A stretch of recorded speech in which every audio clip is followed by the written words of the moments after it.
வணக்கம் நண்பர்களே, முக்கிய செய்திகளை இந்த பதிவில் பார்க்க போகிறோம். பாலிமர் நியூஸ் இருக்காங்களே, அவங்க அண்ணாமலை பற்றிய செய்திகளுக்கு முக்கியத்துவம் கொடுக்குறாங்க அப்படின்னு தமிழக பாஜக கதறிக்கு இருக்காங்க.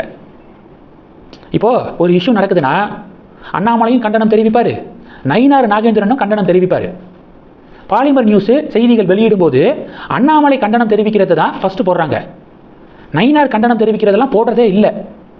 இது நயினார் கும்பலுக்கு கோபத்தை ஏற்படுத்தியிருக்கு. ஒருத்தர் கேள்வி கேட்குறாரு, பாலிமர் நியூஸுடைய ஓனர்ஷிப்பு கை மாறிடுச்சா அப்படின்னு சொல்லிட்டு கேள்வி கேட்டிருக்காப்புல. யாருடைய செய்தியை போட்டால் நிறையா பேர் பார்ப்பாங்க அப்படிங்கிறத வச்சு தான் மீடியாக்கள் முக்கியத்துவம் கொடுப்பாங்க.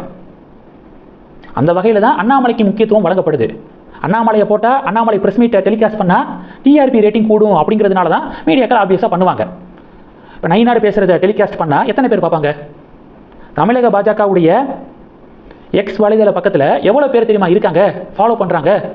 6 லட்சத்துக்கும் அதிகமானோர் தமிழக பாஜக பேஜை ஃபாலோ பண்ணுறாங்க.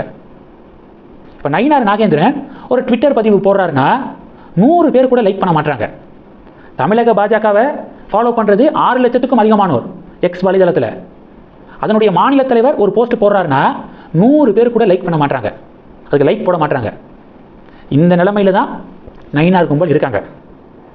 இவங்க அண்ணாமலைக்கு ஏன் முக்கியத்துவம், தமிழக பாஜக ஏன் கொடுக்க மாட்டாங்க பாலிமர் நியூஸு அப்படின்னு கதறிக்கு இருக்காங்க. இது ஒன்று.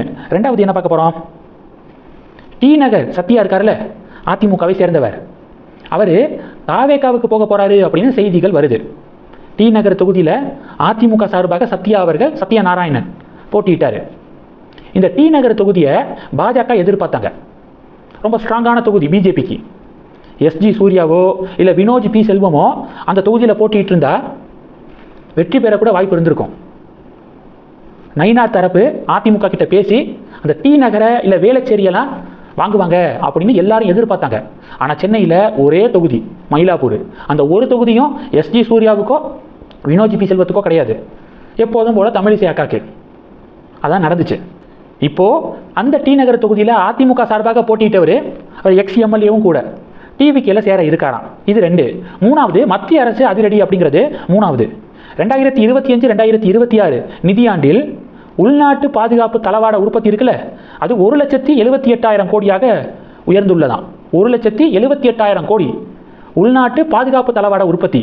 இது போன நிதியாண்டை விட 15.6% கூட அப்படிங்கிற புள்ளி விவரம் கிடைச்சிருக்கு. போன நிதியாண்டில் 1,54,000 கோடி அளவுக்கு உற்பத்தி செய்யப்பட்டிருக்கு உள்நாட்டிலேயே. இப்போது 1,78,000 கோடி ரூபாய் அளவுக்கு உள்நாட்டிலே தயாரிக்கப்பட்டிருக்கு. சூப்பர். அடுத்து என்ன பார்க்க போகிறோம் அப்படின்னா, அடுத்தது பரந்தூர் விமான நிலையம் பணிக்கு டிவிகே கவர்மெண்ட் தடை விதிச்சிட்டாங்க, அந்த ப்ராஜெக்டே நிப்பாட்டிட்டாங்க அப்படின்னு செய்திகள் பரவணுச்சுல. இந்த சூழலில் நிலத்தை கையகப்படுத்துவதற்காக ஒரு புதிய அதிகாரியை நியமிச்சிருக்காங்க டிவிகே கவர்மெண்ட். புது அதிகாரி நியமிக்கப்பட்டிருக்காரு. நிலத்தை கையகப்படுத்த புது அதிகாரி நியமிக்கப்பட்டிருக்காருன்னா என்ன அர்த்தம்? இந்த ப்ராஜெக்டை தமிழக அரசாங்கம் ரத்து பண்ணலை அப்படிங்கிறது மட்டும் புரிஞ்சிக்க முடியுது. ஏன்னா சென்னைக்கு டெஃபினட்டாக 2வது ஏர்போர்ட் அப்படிங்கிறது ரொம்ப முக்கியம். பெங்களூரு, ஹைதராபாத் ஏர்போர்ட்டெல்லாம் 4,000-5,000 ஏக்கரில் அமைஞ்சிருக்கு. ஆனால் சென்னை ஏர்போர்ட்டு வெறும் 1,200 ஏக்கர் தான். அதனால 2வது ஏர்போர்ட்டு மஸ்ட்டு. பரந்தூர் வேண்டாம்னா வேறு ஏதாவது இடத்த நீங்களே சொல்லுங்கள் அப்படின்னு பொதுமக்கள்லாம் சொன்னாங்க. இந்த சூழலில் அந்த ப்ராஜெக்டை நிப்பாட்டலை போல புதிய அதிகாரியை அப்பாயிண்ட் பண்ணியிருக்காங்க.